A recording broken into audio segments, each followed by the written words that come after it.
오늘과 금요일 마태복음 26장 말씀을 같이 나누겠습니다. 박근혜 대통령께서 새 예산 시정연설을 국회에서 하셨는데 국회를 볼 때마다 항상 드는 생각이 참 무례하다라는 생각이 듭니다.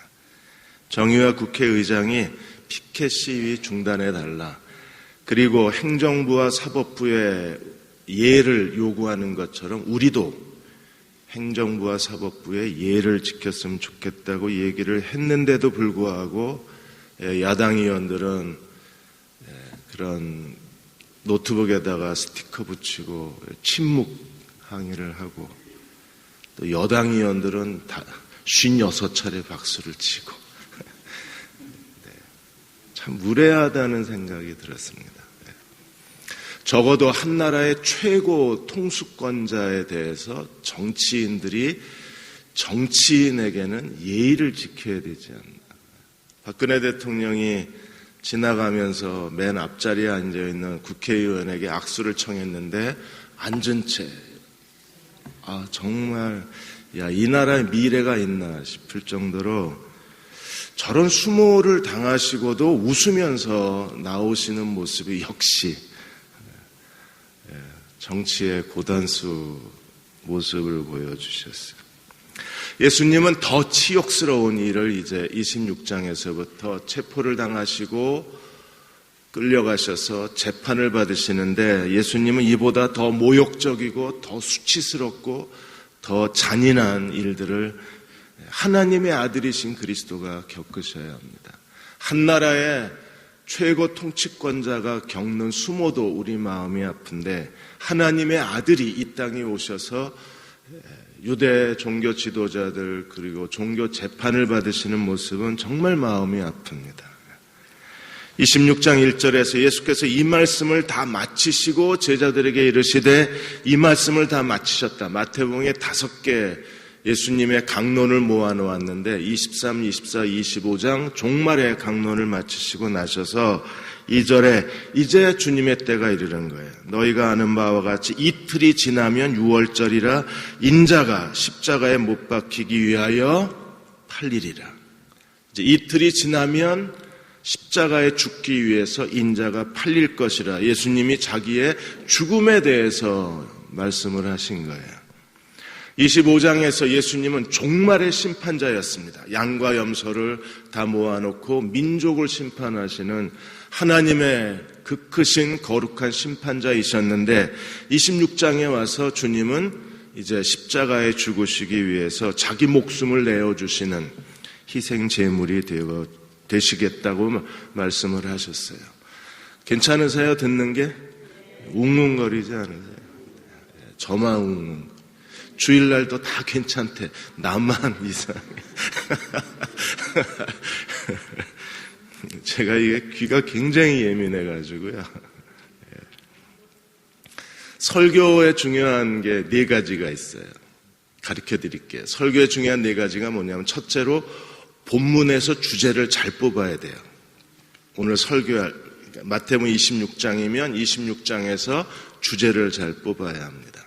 두 번째는 그 주제를 사람들이 알아듣기 쉽게 전략적인 대지를 세워야 합니다. 보통 3개 대지가 가장 이상적이라고 이렇게 얘기를 합니다. 그 다음에 3번째가 본문의 주제, 설교를 사람들에게 이해시키기 위한 충성스러운 예화가 있어야 됩니다. 그래서 신문 기사라든지, 왜냐하면 하나님 말씀과 더불어서 시사와 교양과 그리고 어떤 정신적인 양식이 될 수 있는 내용들을 우리가 함께 들으면 하나님 말씀이 더 풍성해지기 때문에, 그래서 예화 작업이 있어야 되고, 4번째가 잘 들리는 말이어야 돼요. 말이 잘 들려야 돼요.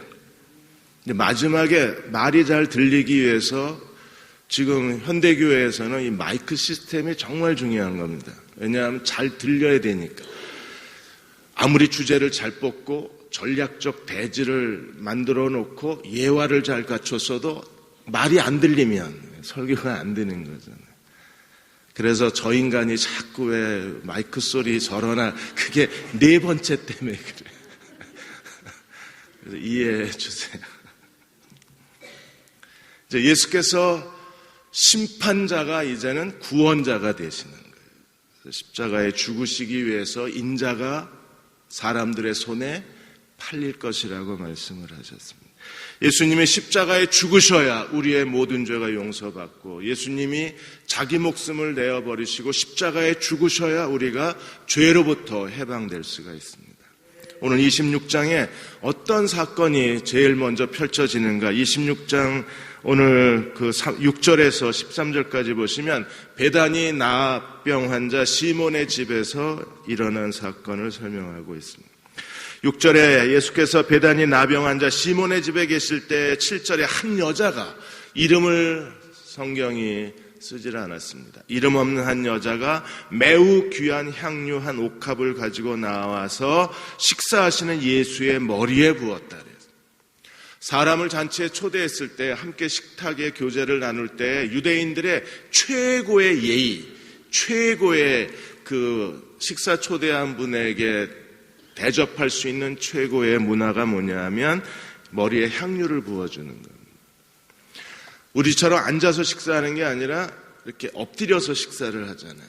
그래서 예수께 와서 이 여자가 매우 귀한 향유 한 옥합을 부었다고 했습니다. 우리가 마가복음이나 요한복음에 보시면 이 옥합이 순전한 나드 한 근이라고 그랬습니다. 나드라는 것은 히말라야 산맥에서 자라나는 식물의 뿌리에서 축출한 향유입니다. 그러니까 굉장히 양도 적고 매우 귀해서 그 시대에서 가장 값비싼 향유 중에 하나가 이 순전한 나드 향입니다. 그래서 이 향유를 작은 주전자 같은 데에다가 담아놓고 밀봉을 했어요.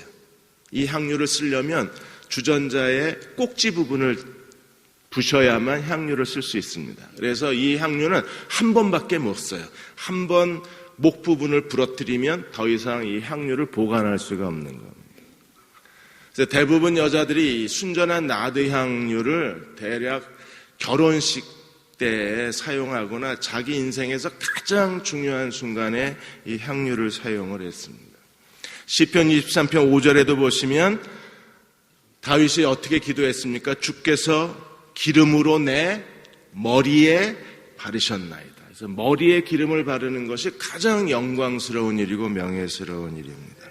근데 이 여자가 예수께 와서 그 향유, 순전한 나드 향, 옥합을 깨뜨리고 예수의 머리에 부었어요. 이번 그 남북 이산가족 상봉 때 주일날 말씀드렸던 결혼 7개월 만에 남편하고 65년을 헤어져서 이번에 남편을 만난 이순규 할머니가 계신데 그분이 아직도 남편 신발을 갖고 있답니다. 결혼식 때 남편이 신었던 신발을 65년을 갖고 계신 거예요. 죽은 줄 알고 37년 제사를 지냈는데, 근데 남편이 죽은 줄 알았던 남편을 만나고 남편 손도 잡아보고 남편 목소리도 듣고 앉아서 얘기도 해보고 이제 난 죽어도 여한이 없다 그러셨어요. 만일에 이순규 할머니에게 남편 결혼식 때 신었던 구두 한 켤레, 그거는 이 여자에게 순전한 나드 한 옥합보다도 얼마나 더 소중한 거였을까요? 가장 소중한 것을 그녀는 예수께 드리는 것을 아까워하지 않았던 거예요. 그런데 제자들의 반응은 어땠습니까? 8절에 보시면 제자들이 분개했다 그랬어요. 분노를 한 겁니다. 분노보다 더 시끄럽고 요란한 게 분개하는 거잖아요. 뭐라고 분개했습니까? 무슨 의도로 이것을 허비했느냐. 왜 허비라고 그랬어요? 9절에 이것을 비싼 값에 팔아 가난한 자들에게 줄 수 있었겠도다.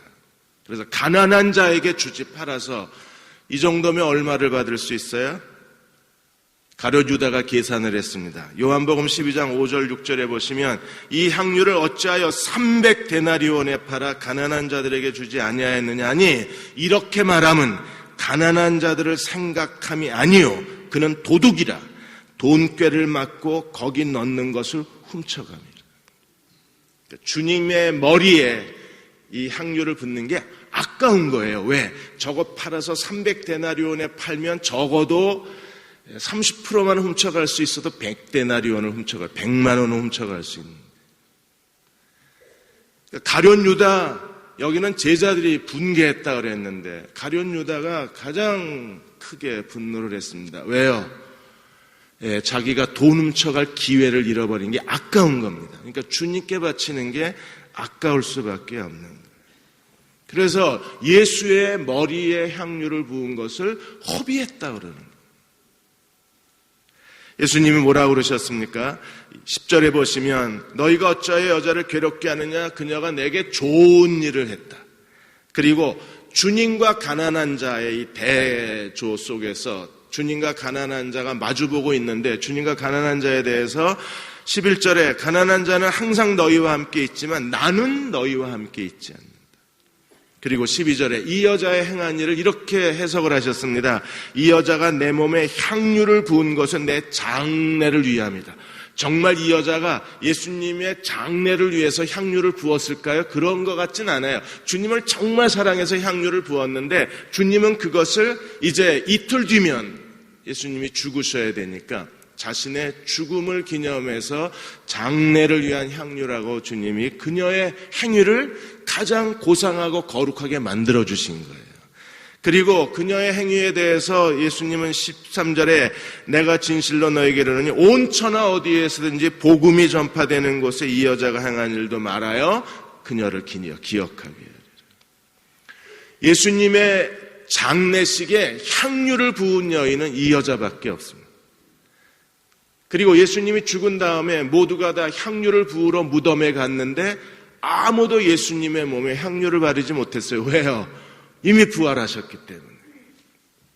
안식구 첫날 부활하셨기 때문에 예수님이 장사 지냈을 때 그 누구도 예수의 몸에 향유를 부을 기회를 얻지를 못한 겁니다. 여기서 우리에게 중요한 질문이 있어요. 우리는 주님을 섬기는 사람인가? 가난한 사람을 섬기는 사람? 주님을 섬기는가? 교회 일을 섬기는 사람? 구약시대에서는요. 하나님을 섬기는가? 성전을 섬기는 사람인가? 우리는 주의 일을 열심히 하고 그리고 성전 일을 열심히 하는 것을 하나님을 섬긴다고 착각을 하는 겁니다. 하나님이 원하시는 것은 하나님을 먼저 사랑하는 사람들, 주님을 먼저 사랑하고 그 주님을 사랑하기 때문에 주의 일을 하는 사람을 원하시지 교회 일을 하고 하나님의 일을 하면서 거기서 주님을 사랑하고 있다고 자기를 착각하는 사람들이 지금 제자들하고 분노하는 제자들하고 똑같은 사람이 될 수밖에 없는 거예요. 부자 청년은 예수께 와서 영생을 얻고 싶다고 했을 때 예수님이 뭐라고 그러셨습니까? 주님을 사랑할 수 있는가를 먼저 말씀하셨잖아요. 뭐라고 그러셨어요? 재산 다 팔고 돌아와서 나를 따르라. 그러니까 주님을 따르려면 네가 가지고 있는 재산 다 팔아서 가난한 자에게 주고 그리고 와서 나를 따르라고 그랬을 때 이 부자 청년의 반응이 어땠습니까? 재산이 많아서 심히 고민하다 가버렸습니다. 우리는 주님을 얼마나 사랑하는 사람인가? 지금 예수께서 나를 죄에서 용서하시고 죄에서 구원하기 위해서 주님이 지금 목숨까지 바치시고 나를 사랑하신 그 사랑을 깨달은 사람들은 주님께 자기가 가진 가장 소중한 것을 주님께 먼저 드리는 일에 인색하지 않습니다.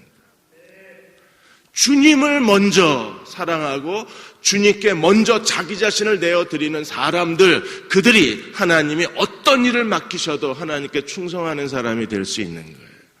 나중에 이번 주 금요일 날 이제 베드로를 보겠지만 예수님이 베드로가 그렇게 예수님을 부인하고 예수님을 버리고 다시 업으로 돌아갔을 때 예수님이 베드로를 찾아오셔서 그 숯불에 고기를 구워 놓으시고 주님이 베드로에게 하신 질문이 무엇입니까? 네가 나를 사랑하느냐. 오늘도 얼마나 열심히 하나님의 일을 하느냐, 얼마나 열심히 성전의 일을 하느냐, 목사가 열심히 일합니다. 그게 주님을 사랑하는 건지 아니면 교회를 성장시켜서 자기를 영광스럽게 하려는 건지 이게 구분이 잘 안 되는 거죠. 그래서 일이 없어 봐야 그 사람의 진실이 드러나는 거예요. 일이 없어지면 지금까지 헌신이 다 멈춰버리면 이 사람은 주님을 섬기는 사람이 아니라 가난한 사람을 섬기는 사람. 그러니까 주님을 섬기는 사람이 아니라 교회 일을 섬기는 사람이 될 수밖에 없는. 주님을 사랑하는 것은 쉽지 않습니다. 그리고 가장 소중한 것을 하나님께 드린다는 건 더 어려운 일입니다. 제가 처음에 화상을 당하고 병원에 입원해 있는데 교회 목사님이 오셔서 저한테 하는 말이 하나님이 널 부르신다. 너 목사 돼야 될 것 같다. No! 내가 왜 목사가 돼? 할 일, 내가 하고 싶은 인생의 계획이 있는데 갑작스럽게 왜 목사? No! 1년이 지났습니다. 여름이 시작되자 제가 다시 두 번째 쓰러졌습니다. 장티푸스처럼 하루에 수십 번 화장실을 들락날락거려서 사람이 완전히 뼈만 남았습니다. 그런데 병원에서 장티푸스 증상 같으니까 검사를 했는데 장티푸스가 아니에요. 그럼 발진티푸스인가 보다. 전염성이 없는. 발진티푸스 검사를 했는데 발진티푸스가 아니에요. 그런데 증상은 꼭 발진티푸스, 장티푸스가 40일을 사람이 완전 뼈만 남았습니다. 그런데 목사님이 또 오셔서 야, 네 인생을 하나님이 원하신다. No! 왜 내 인생을 마음대로 다 하려고 그래요? No. 정확하게 1년이 지나고 다시 7월이 시작됐는데 이번에 또 쓰러져서 병원에 갔는데 이젠 죽는데요. 그때 심각해지더라고요. 야, 이렇게 끝나나 인생이. 아, 이렇게 끝나는구나. 이제는 더 버틸 힘이 없었어요. 그때 제가 엎드렸습니다. 그때 제가 드린 기도가 뭐였느냐 하면 이제 다 망가졌습니다. 이제는 아무 가치도 없습니다. 빈 껍데기입니다. 그래도 주님 원하시면 가져가십시오. 아무 쓸모없는 인생이 됐으니까 그래도 원하시면 가져가십시오. 가져가시더라고요. 이 여자가 자기의 목숨 같은 자기의 전 재산보다 더 소중한 순전한 나드 옥합 하나를 예수의 그 옥합을 깨서 예수의 머리에 붓는다는 것은 정말 주님을 사랑하지 않으면 아무도 못하는 거예요. 십자가의 사랑을 깨달은 사람들은 주님이 어떻게 나를 사랑하셨는가를 알기 때문에 그들은 기꺼이 그리스도께 자신을 드리는 게 아깝지가 않은 겁니다. 그리고 그들은 끝까지 주님을 의지하고 자신의 전부로 사랑해야 될 분이 예수님이시고 자기 가진 모든 것으로 예배 드려야 할 분이 예수 그리스도라는 사실을 아는 사람들입니다. 그래서 주님께 자기의 전부를 드려도 아깝지 않은 분이시기 때문에 주님께 드리는 것은요, 허비가 아니에요. 그래서 헌신이에요. 그래서 사랑이고. 영국의 어느 한 부자가 자기 생일 50회 생일이 돼서 그래서 50회 생일을 하나님 앞에 어떻게 기념할까를 생각을 하다가 50파운드를 하나님께 드리기로 작정을 했습니다. 아마 조지 물러 시대니까 50파운드가 꽤 큰 돈이었던 것 같아요. 한 50억이라고 가정을 합시다. 그래서 어디에 이걸 줘야 될까 자선단체를 선정을 했는데 5군데를 선정해서 10파운드씩, 1억씩, 10억씩 보내기, 5억씩 보내기로 했어요. 10억씩이구나. 10억씩 보내기로 했어요. 그 중에 이제 조지 물러의 그 브리스톨 고아원이 선정이 된 거예요. 자기 생일날 그 기념으로 10파운드 수표를 5군데 보내기로 하고 그렇게 가족들하고 얘기가 다 끝났는데 이상하게 조지 물러 브리스톨 고아원에 대해서 계속 마음이 쓰이는 거예요. 당장 보내야 되겠다는 갈급함이 든 겁니다. 그래서 아들한테 야 이상하다. 어쨌든 내 마음이 자꾸 빨리 보내야 될 것 같으니까 하나님이 시키시나 보다. 그래서 네가 직접 수표를 전달해 줘라. 그리고 직접 수표를 가서 전달을 해줬어요. 그리고 며칠 뒤에 잘 받았다고 감사하다고 편지와 함께 영수증이 오고 그리고 몇 달 뒤에 그 1년 보고서 애니얼 리포트가 왔는데 거기에는 조지 물러의 일기 기도, 응답, 영수증 이게 다 써 있는 거예요. 그래서 자기가 보낸 날짜를 펴봤습니다. 그랬더니 그 펴본 날짜 전날 조지 물러의 일기가 있는데 그 일기에 뭐라고 써 있느냐 하면 오늘은 돈도 없다. 양식도 없다. 그런데 하나님은 고아를 먹이시는 아버지시다. 예전에도 그랬던 것처럼 하나님은 이번에도 채워주실 것이다. 나는 아무것도 염려하지 않는다. 나는 기도만 할 뿐이다. 그리고 그 다음날 그 자기가 보낸 10파운드 수표가 입금된 게 그 애뉴얼 리포트에 있는 거예요. 그게 하나님 사랑입니다. 하나님 사랑을 깨달은 사람들은요, 정말 아무것도 염려하지 않습니다. 왜요? 목숨까지 내어주신 분이 뭘 아끼시겠어요? 그런데 주님을 사랑하는 게 아니라 주님의 일에 매달려서 사는 사람들은 때마다 일마다 염려하고 걱정합니다. 항상 염려하자, 쉬지 말고 걱정하자, 범사에 투덜거리자. 왜 그래요? 믿음이 있다고 말하면서도 계속 주님을 신뢰하지 못하는 겁니다. 향유를, 자기 옥합을 깨트려서 예수의 머리에 향유를 부은 사람들은요, 아무것도 염려 안 합니다. 굶어 죽지 이러고 웃어요. 왜요? 그분의 사랑을 깨달았고 자기도 주님을 사랑하기 때문에 옥합을 깨서 주님께 바쳐본 사람들은 더 이상 아무것도 염려하지 않는 거예요. 그리고 그들은 하나님이 무엇을 주시든 간에 하나님이 주신 것을 가지고 하나님 뜻대로 사는 거에 인생의 진정한 기쁨과 행복을 느끼시는 분들이 있습니다.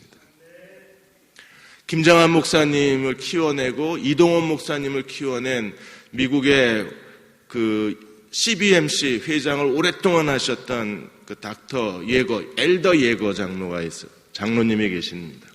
이분이 이제 이동원 목사님 장학금을 다 대주셨는데, 그래서 이동원 목사님이 여름방학 때 예거 장로님을 찾아가서, 저도 기독회관 있을 때 이분 자주 뵀었는데 저는 장학금을 안 주시더라고요. 이 예거 장로님을 오하이오 주에 있는데 찾아갔는데, 그 신학생이 온다고 예거 장로님 4분이 직접 차를 몰고 공항까지 배웅을 나오신 거예요. 근데 차를 보니까 정말 오래된 차를 끌고, 이분이 대기업 회장님이십니다. 그 푸타운 체인이라고 그 대기업을 운영하고 계신 그 회장님이신데도 오래된 차를 끌고 나오신 거예요. 집에 갔는데 에어컨을 안 틀어놓고 선풍기를 틀어놓는 거예요. 에어컨이 있는데도 안 트시는 거예요. 그래서 이동원 목사님이 물어보셨대요. 이거 왜 에어컨 안 트시냐고, 더운데. 그랬더니 그 에어컨 틀어도 되냐고 기도했는데 아직 하나님의 응답이 없다고. 그러니까 이동원 목사님이 틀어달라고 말을 못하는 거예요. 하나님이 응답을 안 하신 거니까 신학생 주제에 틀라고 그럴 수는 없는 거잖아요. 하나님이 응답 안 하신 건데. 그렇게 아껴서 선교사들 돕고 신학생들 도와주고 그렇게 사는 게 너무 행복하시다는 거예요. 나중에 그 예거 장로님이 그 요양원에 들어가셨다는 얘기는 저도 들었습니다. 요양원 들어가신 이유가 뭐냐 하면, 그래야 그 노인네들이 완전히 한 자리에 있는 거잖아요. 성경 공부 가르쳐야 된다고. 자기 얼마든지 집사 두고서 말년을 여유롭게 보내실 수 있고, 그 다음에 그 아름다운 휴양지 가서 보낼 수도 있는데 성경 공부 가르쳐야 된다. 나중에 사모님이 치매가 오셨어요. 그래서 그 사모님은 거기 계시는데 매일 아침 가서 사모님 한번 안아주고 가서 성경 공부하고, 점심 때 가서 안아주고 그 다음에 가서 전도하고, 그러시면서 평생을 사셨어요. 나중에 돌아가셨을 때 굉장히 많은 사람들이 예거 장로님 장례식에 오셨는데, 그분들이 공통적으로 하는 얘기가 뭐냐 하면 나의 영적 아버지시라고. 정말 많은 사람들이 예거 장로님의 사랑을 받고 사셨었어요. 이분들이 자기 옥합을 깨서 예수의 머리에 부은 사람들입니다.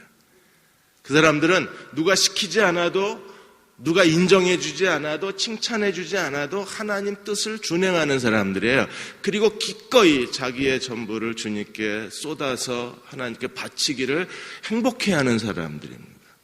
오늘 수요 예배에 오신 여러분들도 이 이름 없는 여자처럼 여러분의 옥합을 깨서 예수의 머리에 부으신 종들임을 확신합니다. 우리의 남은 생에 더 아름다운 열매를 맺기 위해서 온 힘을 다해야 할 것입니다. 오늘 26장에 두 제자가 마주보고 있는데 하나는 가룟 유다고 하나는 베드로입니다. 먼저 가룟 유다의 세 장면이 있는데 예수께서 이렇게 이틀 뒤에 인자가 팔리우리라 하는 순간에 26장 3절에서 5절까지 보시면 대제사장들과 종교 지도자들 장로들이 가야바라 하는 대제사장의 집에 모여서 예수를 어떻게 죽일까 음모를 꾸미기를 시작을 했습니다. 그리고 26장 14절에 가난한 사람에게 주지라고 소리질렀던 유다가 14절에 보시면 그때 12 중 하나인 가룟 유다가 하는 자가 대제사장에 가서 말하되 내가 예수를 너희에게 넘겨주리니 얼마를 주냐. 그래서 얼마를 줬어요? 은 30. 그래서 은 30에 예수를 팔아 넘겨버립니다. 왜 유다가 이렇게 했을까요? 요한복음 14장 2절에 보시면 유다가 이렇게 은 30에 스승을 판 배신한 제자가 된 이유에 대해서 두 단계가 있는데 그 첫 단계가 마귀가 벌써 시몬의 아들 유다의 마음에 예수를 팔려는 생각을 집어넣었다. 생각을 딱 집어넣자 유다가 생각을 받아들인 거예요. 여러분 마귀의 역사의 시작은요 생각부터 시작합니다. 유다가 야, 이 인간 이제 틀렸구나.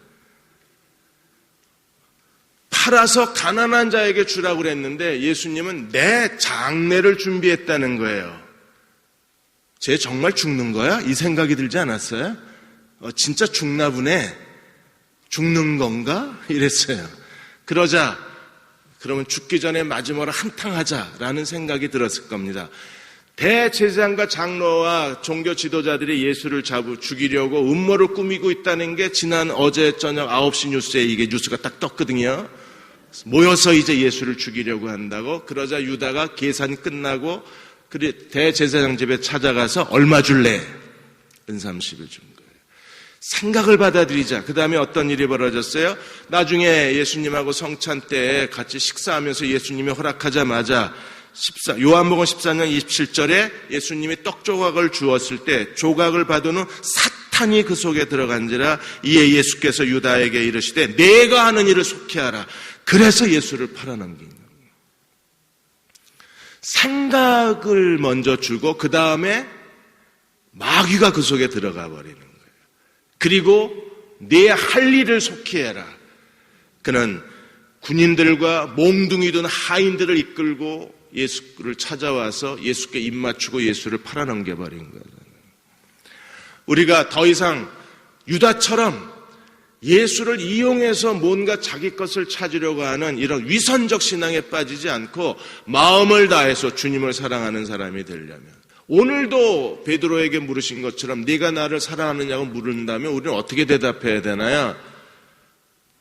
주님을 사랑한다고 고백하는 사람이 되려면 더 이상 사탄이 우리의 주변에 서성거리면서 우리의 신앙을 어긋나게 만들고 하나님께 대한 영적 의욕을 상실하게 버리게 만들고 자원하는 마음을 다 잃어버리게 만들고 기도하고 싶은 마음도 다 사라져서 이제 하나님 앞에 아무것도 할 수 없는 무기력한 사람이 되면 우리는 더 이상 주님께 헌신할 수가 없는 거잖아요.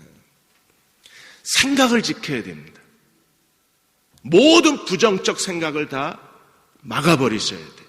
빌립보 4장 8절에 바울이 무엇에든지 참되고 무엇에든지 옳고 무엇에든지 사랑받을 만하고 무엇에든지 정결하고 무엇에든지 칭찬받을 만한 것만 생각하라 그랬어요.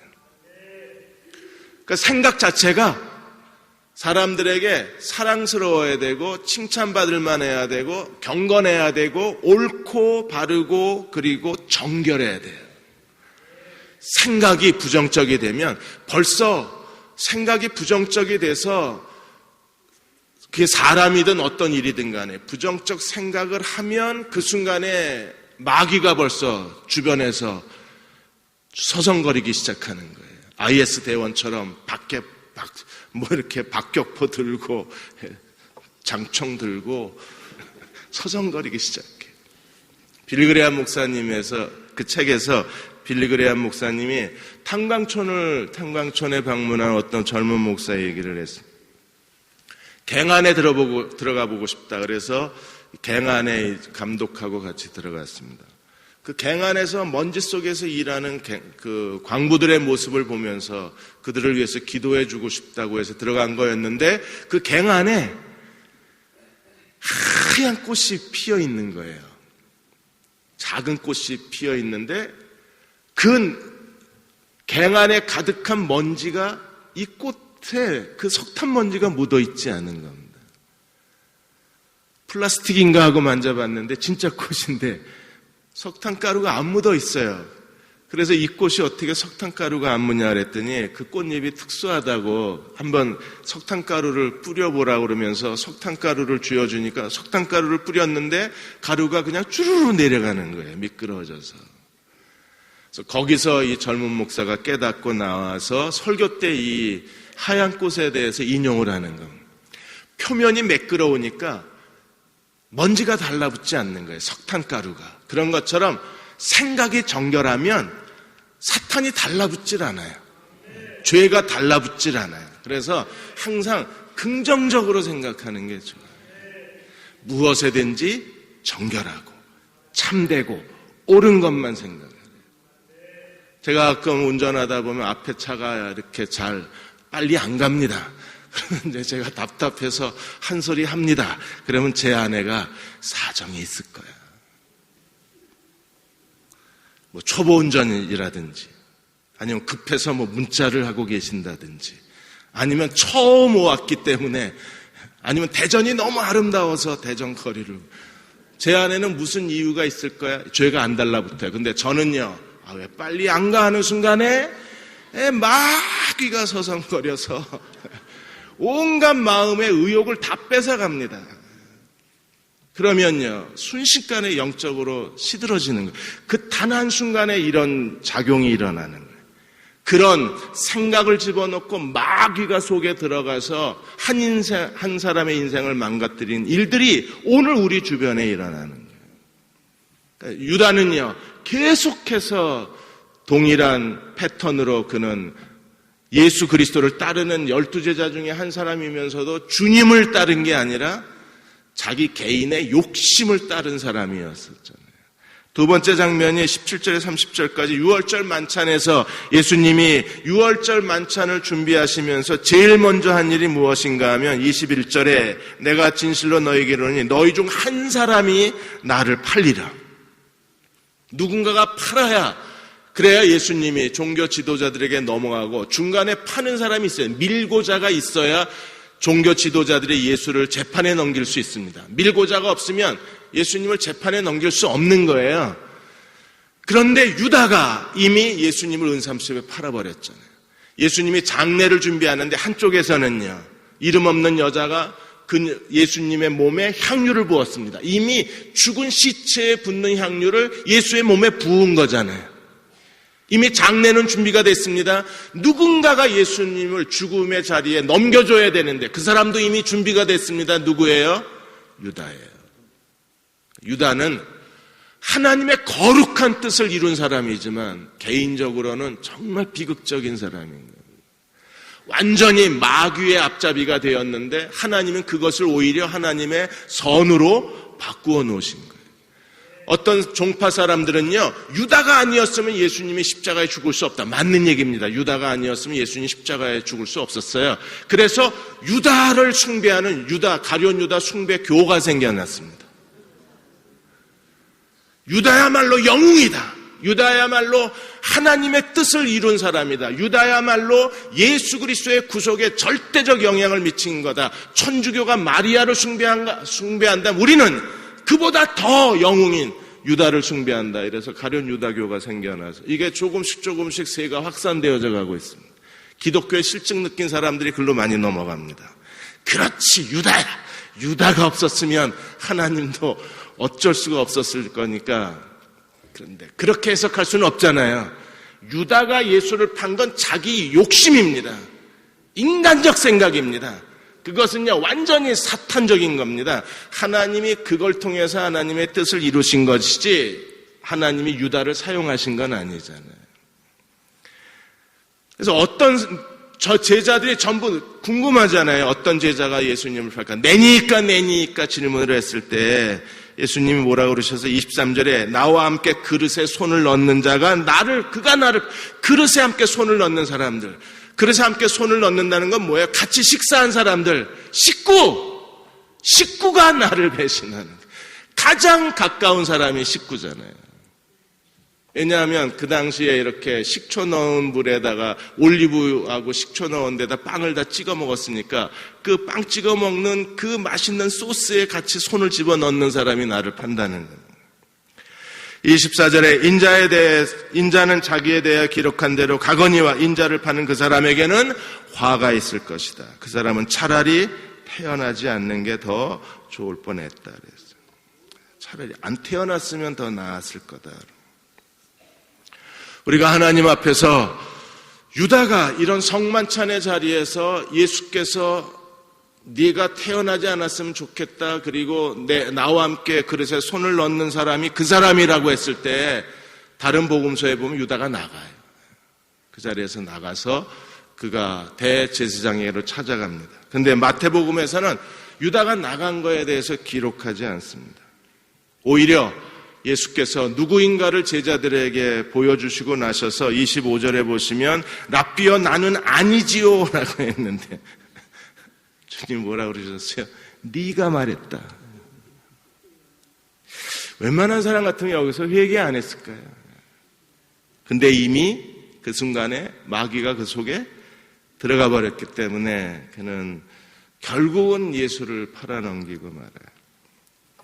이러한 유다가 이제 어디서 나타나요?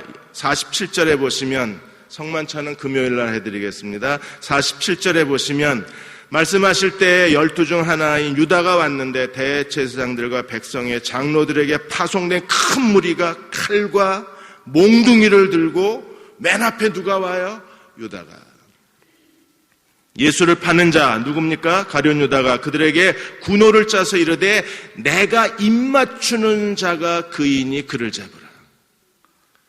왜 차라리 예수님 뒤에 가서 예수님 세마포에다가 파란색 물총을 쏘지 왜 입을 맞춰요? 더군다나 여기서 입맞춤은요 가볍게 하는 목례 정도가 아니라 끌어안고 포옹하는 인사입니다. 그래 이것을 스승에게나 정말 사랑하는 사람에게나 존경하는 사람에게나 부모에게 하는 뜨거운 입맞춤입니다. 그러니까 뺨에다 입을 맞추는데 그냥 쪽쪽하고 끝나는 게 아니라 쪽쪽쪽쪽쪽쪽 이거예요.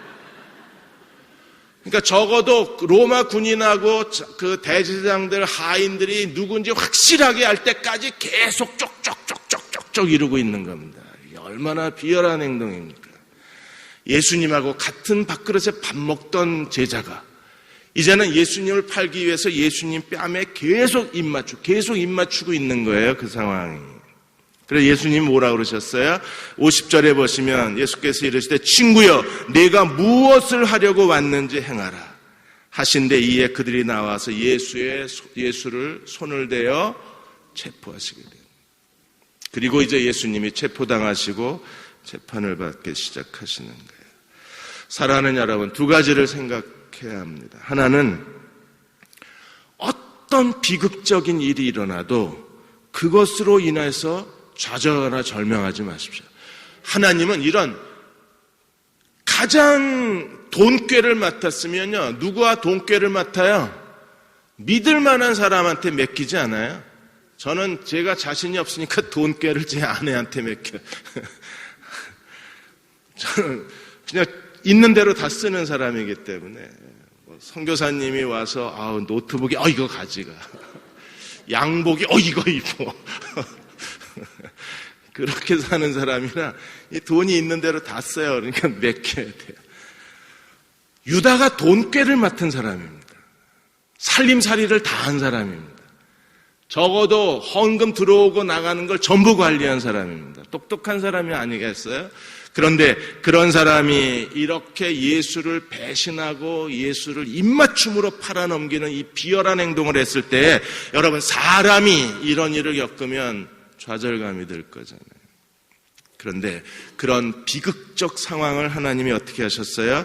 하나님의 계획을 성취하시는 도구로 만드신 거예요. 여러분의 인생에 어떤 일이 일어나든지 간에 그 일에 대해서 서운해하지 마십시오. 믿었던 자식이 뒤통수 친다고 생각하고 여러분들이 그 자식을 마음속에서 자꾸 내보내려고 그러지 마십시오. 믿었던 사람이 내게 어떻게 이럴 수 있나고 해서 여러분들이 그 사람을 자꾸 마음속에서 지우려고 하지 마십시오.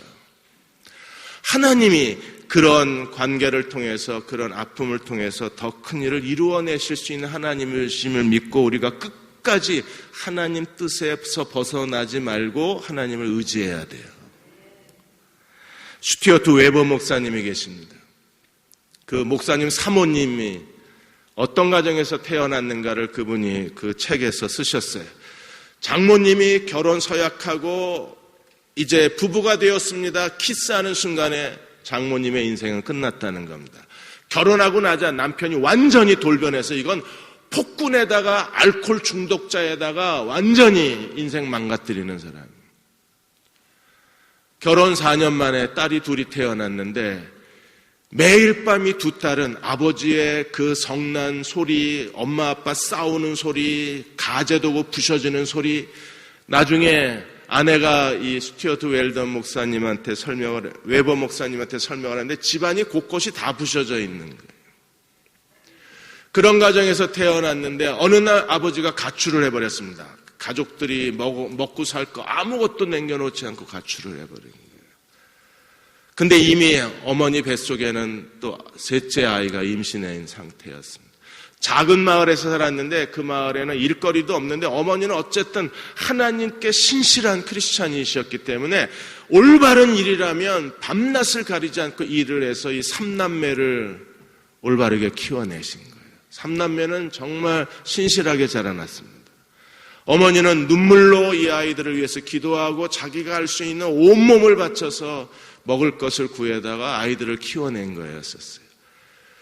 밤이면 아버지가 자기들의 방문을 부수고 들어와서 아버지가 행패를 부릴까 봐 두려워서 침대에서 웅크리고 잤던 두 딸은 정말 아름답게 자라나서 두 딸이 전부 목사의 아내가 됐습니다. 남편이 가출해버리고 더 이상 소식이 없어서 아이를 혼자 낳고 뱃속에 있는 아이는 아들이었는데 이 아들은 나중에 커서 목사가 된 거예요. 스튜어트 웨버 목사님은 이렇게 말합니다. 하나님은 그 재앙 속에서도 하나님의 기업을 일으켜 세우셨다. 유다의 배신 정말 재앙입니다. 그러나 그 가운데 하나님의 뜻을 견고히 세우신 거예요. 두 번째 우리가 생각해야 될 중요한 일은 무엇입니까? 우리 앞에는 언제나 두 개의 길이 있어요. 하나는 유다의 길이 있고 하나는 이름 없는 여자의 길이 있습니다. 유다의 길은요, 23장, 24장, 25장에서 말한 이스라엘 종교 지도자들의 길입니다. 그들은 예수를 이용해서 돈만 빼먹고 자기 욕망만 채우고 자기가 원하는 것을 성취하고 결국엔 예수를 버리고 예수를 죽이는 사람입니다. 유대 종교 지도자들이 그들이 성도들의 하루살이는 걸러내고 낙타는 삼키고 그런 탐욕의 종교 지도자들이 결국에는요, 예수를 버리고 예수를 죽인 사람들이 가룟 유다요 종교 지도자들이잖아요. 종교 지도자들의 손에서 은 30을 받은 유다나 그에게 은 30을 준 종교 지도자들이나 결국 예수를 죽인 사람들은 똑같은 거 아닙니까? 오늘도 우리가 자칫하면 내가 하나님을 섬기는 게 아니라 주님을 섬기는 게 아니라 내 욕망과 내 가치와 그리고 내가 얼마나 유능한 사람인가를 교회 사람들에게 보여주려고 우리가 주의 일을 하게 되면 그게 유다의 길이 되는 거예요. 그러나 또 한쪽 길에서는요, 정말 이름 없는 이 여자의 길로 걸어가는 사람들은 그들은요, 주님의 사랑을 깨닫고 주님을 위해서 기꺼이 자기를 내어드리는데 아까워하지 아니하고 자기가 아까워지면 이건 이미 이름 없는 여자의 길에서 벗어난 거예요. 내가 여기 있는 게 너무 아깝다. 그건 이미 이제 자기를 의식하기 시작한 거잖아요. 다 드려도 아깝지 않아야 그게 이 이름 없는 여자의 길로 걸어가는 거예요. 옥합을 깨트리고 자기를 부어들인 사람들은요, 자기가 아깝다고 생각을 안 하는 겁니다. 자기가 아까워지기 시작하면 이건 이제 슬쩍 한 발을 옮겼어요. 어디로 옮겼어요? 유다 쪽으로 옮긴 거예요. 이번에 고광혜 씨가 나이 드는데도 예의가 필요하다는 책에서 효심 총량의 법칙이라는 얘기를 했습니다. 여러분, 자식들이요, 부모 효도하는데 효심도 총량이 있어요. 그러니까 이게 부모가 60, 70까지 살 때에는 정말 효자가 되는데 이게 80, 90 넘어가서 100세가 되면요, 효심이 다 끝났어요. 다 썼어. 그래서 더 이상 부모에게 효를 하고 싶어도 못한대요. 왜? 총량 법칙이 끝나서. 그런가 보다 하세요. 그래서 고광혜 씨가, 그분이 한국일보 기자 출신이셨잖아요. 그분이 어머니가 94세에 돌아가셨는데 어느 날 이제 외출하고 돌아오면 어머니가 계속 잔소리를 늘어놓는데요. 그러면 속으로 이제 그만 좀 사시지 그런답니다. 그렇게 생각하고 자기도 깜짝 놀란대요. 근데 그게 자기만 그런 것 같지는 않다고 그분이 그러셨어요. 오래 사니까 누구라도 자기도 모르게 불효가 되는구나. 그래서 효심 총량의 법칙이라는 얘기를 이분이 처음 만들어내셔서 자식도 늙어간다, 지금. 늙어가는 자식 보고 더 늙은 부모 섬기라고 그러면 그 욕심이다. 그래서 고광혜 씨는, 이거 제 말이 아닙니다. 고광혜 씨는 요양원 많이 생긴 게 얼마나 다행인지 모르는데 자긴 빨리 들어간대. 쭉 가가지고 효심 총량이 딱 끝난 시점에 자긴 들어간대. 그 옆에 있어봐야 얻어먹을 거 없으니까 내 자식 효심이 20% 남았구나. 슬슬 준비하고 10% 남았구나. 그러면 이제 짐 싸기 시작하고 이제 땡 하고 전원이 꺼지는 순간 들어가야지. 네, 여러분, 하나님을 사랑하는 마음에는요, 총량 법칙이 없어요. 하나님께 드리고 더 드려도 그냥 더 드리지 못해서 안타까울 뿐이지, 이제 충분합니다라고 말할 수 있는 사람은 아무도 없는 거잖아요. 우리 주님 사랑하고 삽시다. 그래서 그분께 드리는 것을 아까워하지 않고 살면 하나님이 가장 좋은 것으로, 더 풍성한 것으로 우리의 삶을 채워드립니다. 함께 기도하겠습니다. 혹시 여러분이 자녀로 인해서 힘들어하시면 예수님을 생각하십시오. 내가 너한테 어떻게 했는데, 가까운 이웃이나 교인이나 친구나 가족이나 어떤 사람이든지 네가 어떻게 나한테 이럴 수 있어? 그러나 그런 일들도 하나님의 도구가 되어서 하나님의 주권적 계획을 이루실 수 있음을 우리가 예수님에게서 배웁니다. 그냥 감사합니다, 주님. 마음 아프지만 감사하고 힘들지만 감사합니다. 이 일을 통하여 하나님 뜻이 이루어지게 하여 주옵소서. 더 큰 영광이 나타나게 하여 주옵소서. 나는 하나님께 옥합을 깬 여인처럼 다 부어드리고 싶을 뿐입니다. 내가 지금 모든 것을 주님께 드리고 싶습니다. 하나님, 그 향기가, 순전한 나도 옥합이 깨어지고 그 향기가 내 인생에 가득하게 하여 주옵소서. 주님께 다 부어진 바 되게 하여 주옵소서. 주님을 사랑합니다. 주님 사랑하며 살게 하여 주옵소서. 우리 한 1, 2분간 합심해서 통성으로 같이 기도하겠습니다.